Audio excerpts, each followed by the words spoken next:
Hello, I'm Cupcake Jemma and I'd really like to share a very special recipe with you. Yuzu and lemon curd, which is slightly unusual but really delicious.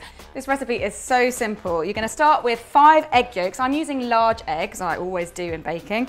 Keep the whites, you can make meringues and stuff with those. So when you've got your 5 egg yolks, you need to add 1 whole egg.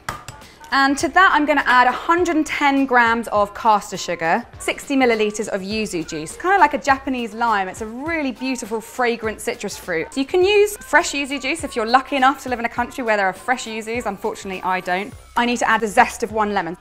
And the juice of this lemon, I've got a snazzy contraption for this.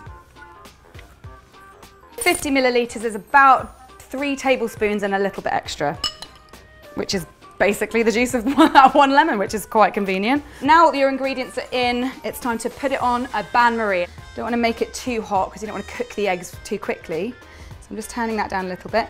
And put your bowl, your heat-proof bowl, pop that over the top. I'm just going to stir this gently with my whisk for about 10 minutes and it will start to thicken up. I need to get it to ribbon stage, which I'll show you what that looks like. So what I'm looking for is when I pull my whisk out, the liquid kind of lands on top of the surface of the curd and kind of doesn't melt in. So that is a ribbon stage, nice and thick.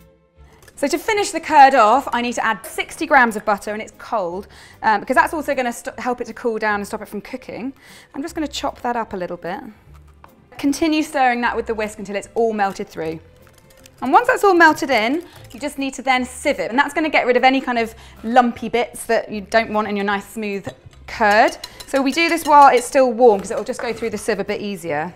It already smells so nice with that yuzu. I've never had a real yuzu of my own, but you could zest the yuzu in instead of the lemon zest. I bet that'd be delicious. With a spatula, just make sure you're pushing it all through. Waste not, want not. My grandma probably would have said that. And now it's important to chill this before you use it. So cover it with cling film because you don't want to have a skin forming. And wait for it to cool down and then whack it in the fridge. Oh yeah, look at that stripy goodness. It's so tangy. I think adding yuzu to the lemon curd makes it even more sharp. That is lovely, it's a really nice balance. And if you want to know how to make a simple lemon sponge based on my grandma's recipe, just click on that link and go to the Food Memories Hub. Bye guys. More cake.